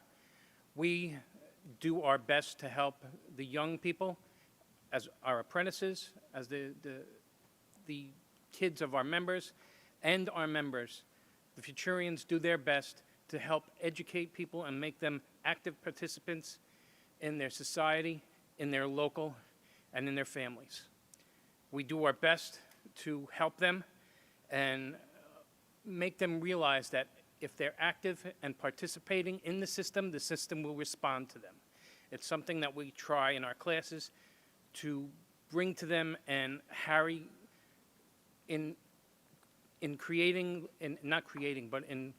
helping the local grow, made it so painfully obvious that if you're active, your union will respond to you, and your union will grow, and it will prosper. You have to be part of it, and you have to engage it, and you have to be part of it. Like I say, you may not, when you do things for the local, you don't do it so that you get something back. It's part, for lack of a better way of putting it, it's part of, the local is a machine. We all have to put energy into that machine to make that machine work for the people who are in part of it and the people who will become a part of it. So that's kind of a very brief synopsis of what the Futurians do and why they were created.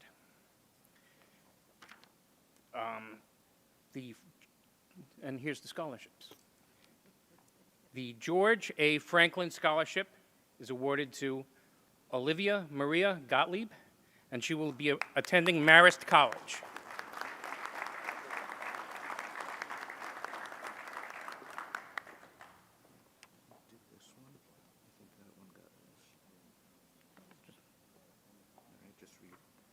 No, that's the next one.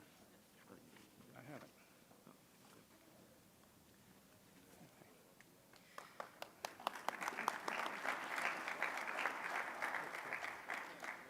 The Harold Harper Memorial Scholarship is awarded to Madeline Shelby Guarineri.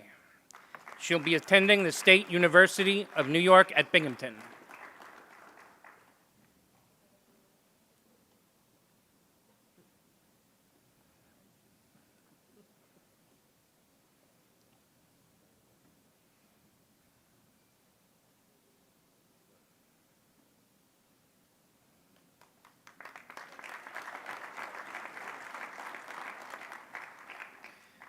The Gerald Haas Memorial Scholarship is awarded to David G.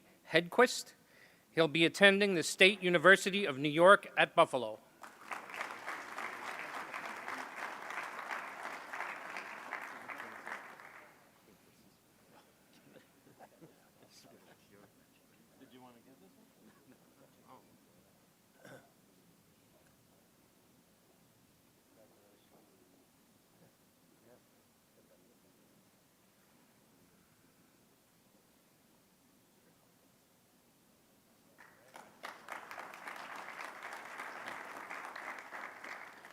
The Morton D. Hoffman Scholarship is awarded to Unsa Imran, and she will be attending, will be attending the Long Island University.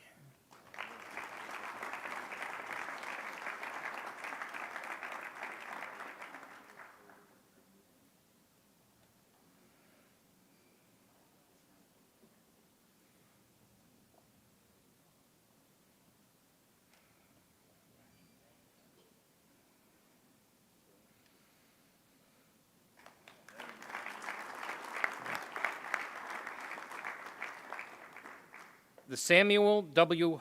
Horowitz Memorial Scholarship is awarded to Catherine, this is a good one, Jagdi. She'll be attending the State University of New York at Albany.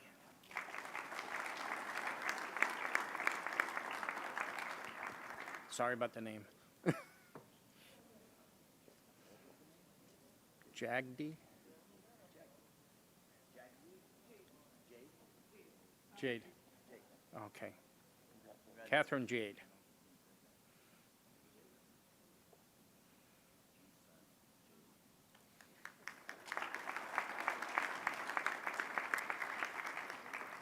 The Joseph Jacobson Memorial Scholarship is awarded to Kayla Jarsky, and she'll be attending Lafayette College.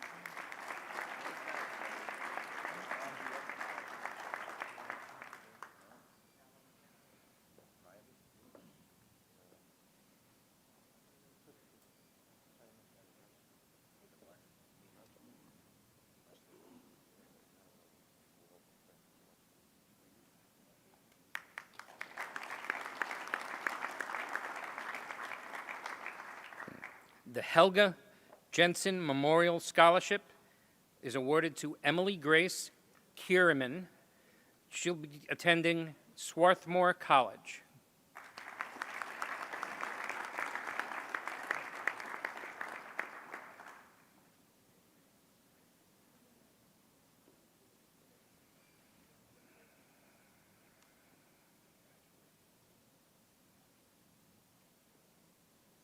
Somebody's vibrating.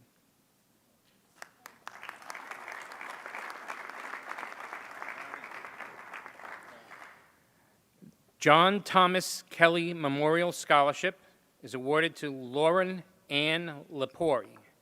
She'll be attending the College of New Jersey.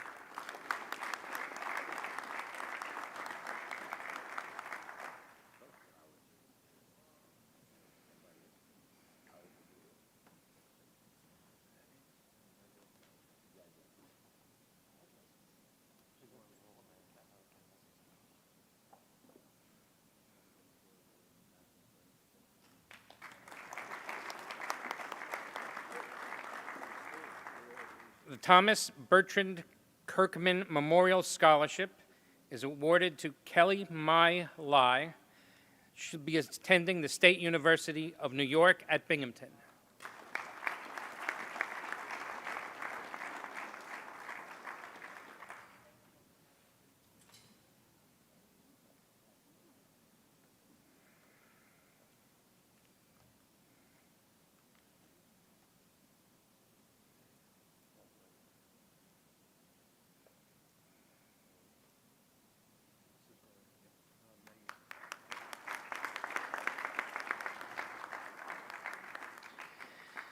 The William Liebfried Memorial Scholarship is awarded to Megan Rita Manning.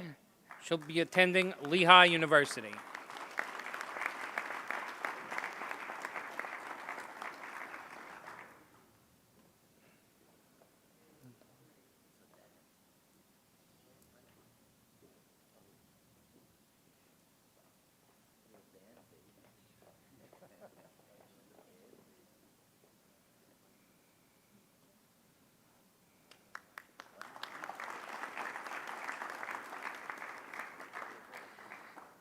The Harold I. Leviton Memorial Scholarship is awarded to Christopher Alexander Martinez, who'll be attending Fordham University.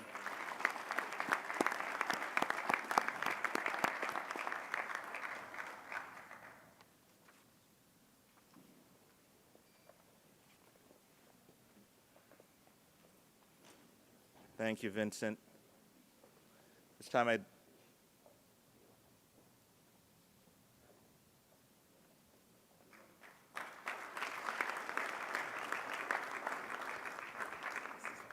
and the final member of the 2021 Selection Committee, Mr. Christian Donato. Thank you, everyone. Good morning. My applicant is Kieran McBurn. Scholarship is Jose Lopez Memorial Scholarship, attending Vassar College.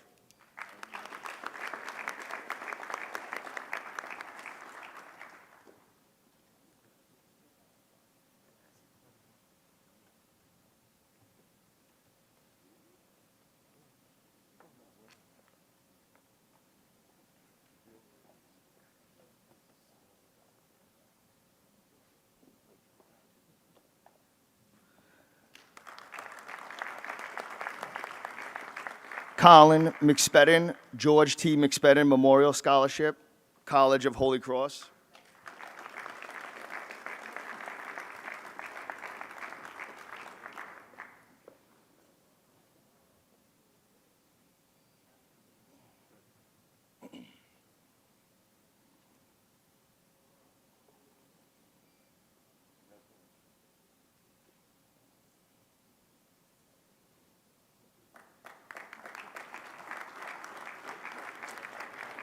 Colin Merrigan, Albert J. Mackey Memorial Scholarship, University of Colorado Boulder.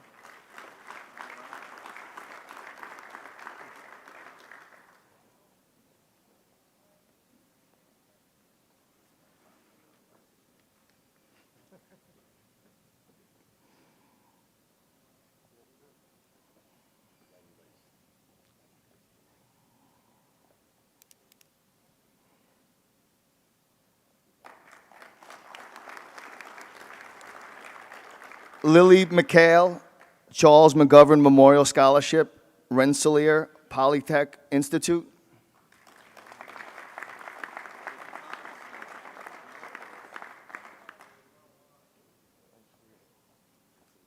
Rensselaer.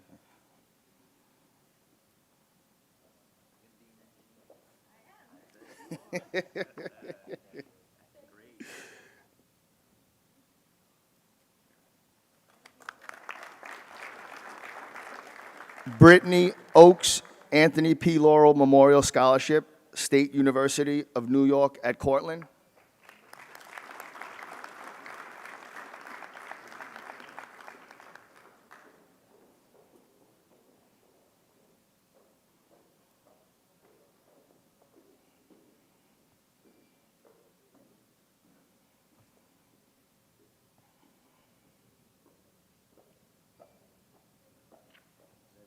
Congratulations. Oh. Thank you. This is Lex, I was going to read. Evangelos Papadatos, Donald F. Minna Memorial Scholarship, State University of New York at Stony Brook.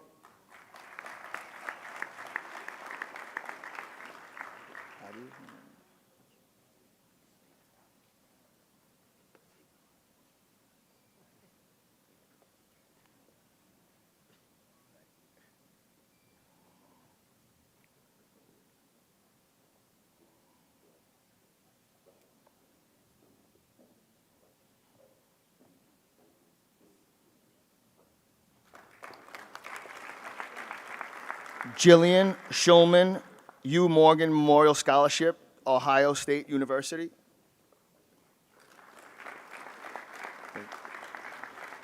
Over here. Is Jillian here? Jillian Schulman. Go. Troy Spezia James L. O'Hara Memorial Scholarship, University of Delaware. Spezia. They're not here either? He's not? Okay. So Juan Trillo George Shook Sr. Memorial Scholarship, College of Holy Cross.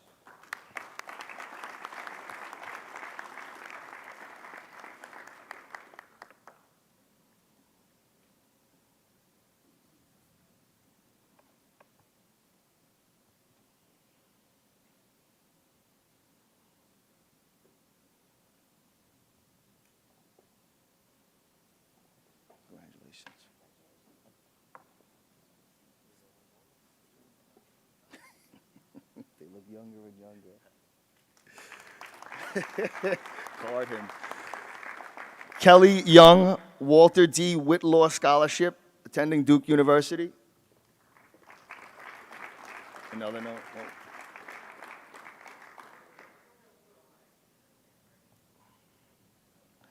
Meyer Zilberberg, A. David Yodlever Memorial Scholarship, State University of New York, Albany.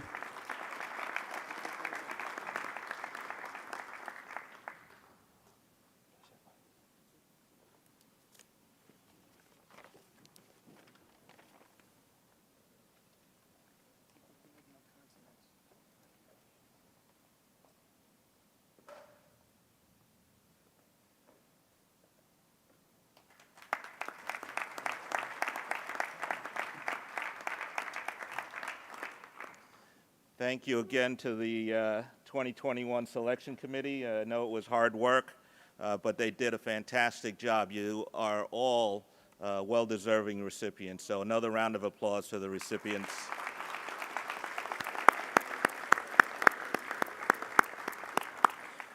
Just a little housekeeping. Ms. Nalanti Senaratna is seated right there. She checked you in along with the supervisor of the department, Ms. Tanya Harrison. I want to give them a round of applause for all the hard work that the Educational and Cultural Trust Fund has done on this behalf of you, as well as all of the Joint Industry Board staff that has helped out with this event and providing the benefits that you all enjoy year after year, day after day, that your parents work very hard for and our employer partners contribute into. Thank you to the Joint Industry Board staff and the E&C staff for all the hard work that they do. A little housekeeping before we conclude. Jack Miller has been taking your photos, but he'd like to take a group photo of you before you leave today. So please, at the end, we're going to set up one row of chairs in the front here, and then have some folks standing behind separated as well. We usually do it up in the balcony, everyone close to each other, but because of COVID, we're adjusting that. So at the end, please, come up here. We'll have the chairs set up and take that picture. Ms. Senaratna is going to be your point of contact. You probably received a lot of communications from her. Her extension is 1503. You're going to deal with her for the next 4 years. Please do not ignore her phone calls or emails or letters. She makes sure that your scholarship payments get to the colleges and, on time. So with that, again, congratulations. And I'd like to bring up, again to the podium, the business manager, local union number 3, for some closing remarks. Okay, so this is the end. It took a little while to give away $1,385,000 in scholarships today. So just unbelievable. I can't tell you how thrilled I am year after year that the industry continues to be able to do that. So I look out and I see the young people come up and get the scholarships, and I kind of think about Top Gun, This is like Top Gun. You are the local 3 kids. You're the best of the best. You earned it, and certainly special. I'm proud father of 3 alumni recipients as well over the years, and I wore my gold tie today. You know, if I go to a wake or a funeral, it would probably be purple, but today is like this is a golden opportunity day. This is money in the bank, and as a father with 4 boys that all went to college, I know how important that is. So your local 3 kids, and I dote on that because I mentioned it the other night at the union meeting. My son Robert, who has 2 boys, my newest grandson Dylan is 3 months, and I brought up the paperwork that will register him with members' records, and he will become a participant in the plans, medical coverage, and everything else. And I thought about that. So he's going to be a local 3 kid. He's going to have medical coverage, doctors, and then as he gets older, he'll have local 3 braces, which I'm sure many of you had over the years. Pretty special thing. I see the kids out at Santorini, and I say, are those local 3 braces? And they look at me like I'm out of my mind. I don't know what I'm talking about, but I know what I'm talking about. Your parents know what we're talking about. So local 3 braces, then what? Camp Integrity for many years. We've been out of Camp Integrity after we sold Bayberry. We had the place upstate. We rented for many years, and this year is the first year that Camp Integrity at Redwood will be open. We bought the camp 2 years ago. We couldn't go last year, so this year is going. So hopefully Dylan will be a Camp Integrity kid. And then what?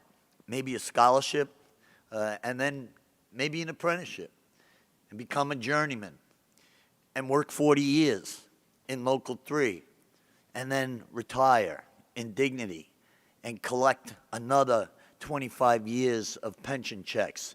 And by that time, Dylan, who's 3 months old, a Local 3 kid, will have had a lifetime cradle to grave, so to speak, like many of you, that he'll be able to retire in dignity. And you know how old he'll be?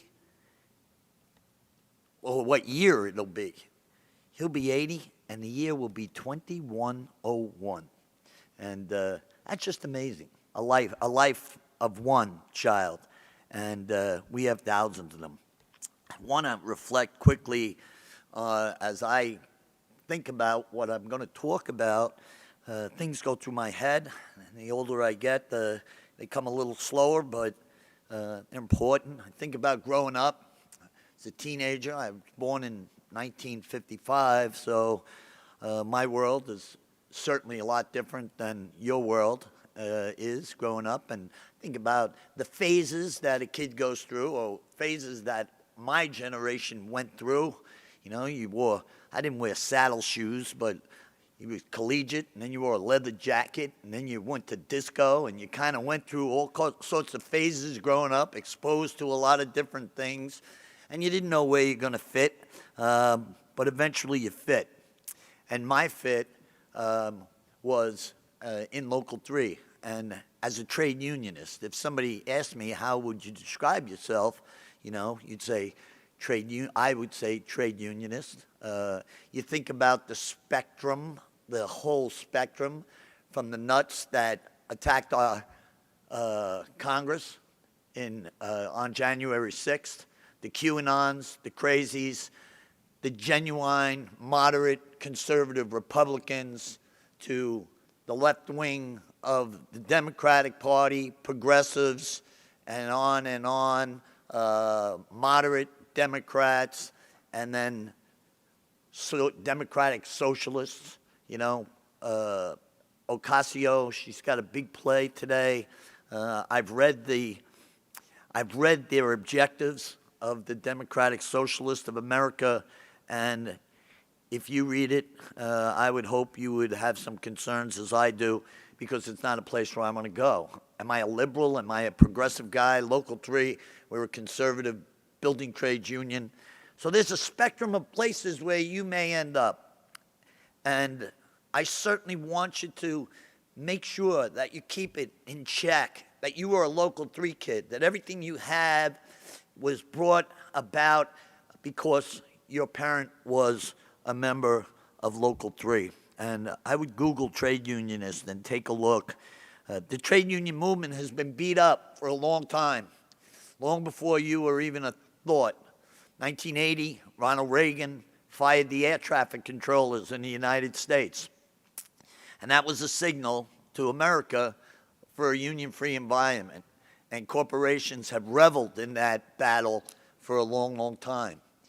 And Harry said to me on his deathbed in 1986, 100 years from now, the union movement is going to be stronger than it is today. Because Harry saw the growth of from 1933, you're in a depression, trade union movement grows, people have middle-class lifestyles, they buy homes, they can send their kids to college, great success, and then the 80s come, the attack on labor, and how it has gone down, how the number of people in unions today are minimal, dismal. Does it even mean anything? For a lot of people, no. Do they care about a union? No. We care about a union. We know that it's our economic security. It's everything to us. So Harry said 100 years, it's going to be better than it is today, but it's going to go down. People are going to lose everything before they actually fight to come back. My mother used to say, put 'em up, Catherine, you know. She was a tough lady. Put 'em up. And that's the fight that we've been in for a long time. And I kind of thought if Hillary had won the election, we might have been okay. And that didn't happen. And we got what we got. And we certainly got what we got. And I told our members, I don't care what you like about Donald Trump. Make America great, the wall, his hair, whatever it is you like about Donald Trump, you're going to vote for him. The people that he's going to bring along with him could care less about your economic interest. And how do you vote against your own economic interest? That wall could not be more important than feeding your family and being able to own a home and put your children to school and to have a pension and retire in dignity. We had to fight the most recent Spectrum, a company, a multi-billion-dollar company, took on Local 3 members and destroyed their retirement, pension, and medical coverage in retirement security. So the fight continues. And I thought it might have got better. It got worse. But as I read Daniel's essay, and he talks about climate change, and that's important to me. I'm a climate warrior. I have a granddaughter, Madeline. I went to the march. When they told the building trades, don't go to the climate march, I knew I had to be there. And I said, 25 years from now, the worst thing that I think could happen is my granddaughter, when she's 25, says, why didn't Grandpa fix this when he had a chance? And the time is running out. And I urge you and your generation, there's probably nothing more important than the challenge of climate change. And I say, when people of good conscience come together, there will be change. There were things that changed in our lifetime. Child labor, civil rights, the right to vote, women's rights to vote, apartheid in South Africa, the Vietnam War. These were things that seemed insurmountable issues. But people of good conscience came together and there was change. And I believe climate change is one that we can and will get fixed, and we're on our way. Daniel also questions whether or not Biden will fulfill his promises. He is the most pro-union president that we've had since maybe Roosevelt or ever in his first 100 days. The changes that he did to undo the damage that was done under Trump. And so he doesn't have the support in the Senate. Daniel questions that. Will he have the support to get the things done that he wants to do? Just like the Republicans wouldn't even give Obama's endorsement for the Supreme Court justice a vote. Anything that would have made the Democrats look better was something that Mitch McConnell in the Senate and the Republicans fought, and they'll continue to fight it. That's why there's nothing more important in this fight as to whether or not unions are going to survive, is whether or not you're engaged in the electoral process. If you're going to vote, if you live in New York City, are you going to vote for a mayor? You know, I asked the litmus test for me and for my members should be, of all the candidates running for mayor in New York City, how many have you ever seen at a Labor Day parade? And the answer is there's only one. There's only one candidate that has ever been there. And so the fight is no longer in the street. And I don't know that it ever will be again. I'm not sure. But it's a political fight. And you got to be engaged, and you got to be in the game. You got to be registered, and you got to pay attention, and you got to vote your economic interest. I want to just comment on the setup here. And because of pandemic, you've got one parent with you. And I don't know who decided which one was coming, mom or dad. And I thought about that. I think about siblings, you know, saying brother to brother or brother to sister, mom likes you best. You ever hear that? Mom likes you best. You know, kids think that. Parents love all their kids. But somebody had to pick who was coming here with you today. And I hope it was your parents that decided. I'm not sure how in your family you did it. And hopefully they made the decisions. See, the parents have been making decisions for you for a long time. And given the fact that you're in this room, they've probably been right on everything that they've been doing. But you are about to embark into a period in your life where you're going to be making your own decisions. And those decisions, you know, you're going to have the responsibility and assume the responsibility for the decisions that you make. And again, I heard the saying once, you know, for people to take a look. Do you have more tomorrows ahead of you than yesterdays? And you certainly do. Your lives are ahead of you. You're about to embark on exciting, wonderful things. The world is wide open for you. I urge you in all your endeavors moving forward, though, to never forget, you know, that you're a Local 3 kid. You know where you came from, the value of the trade union movement, and the value and the fight that it's going to take to protect a middle class in America. The trade union movement built the middle class in America, and the trade union movement is what's going to save it. And so, again, today was a great day.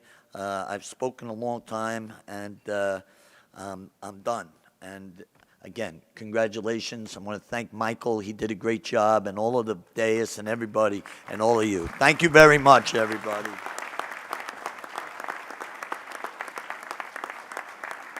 So, what time is it? 11:02, and on my schedule, it says we were to conclude at 11 a.m. So I think we did pretty good today.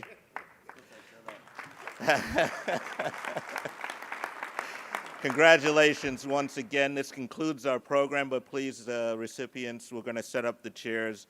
Give us a couple of minutes, and we'll have that ready for Jack to take those pictures. So congratulations once again, and the dais. Thank you. Thank you for being here, Dr. Greg Olson, Chrissy.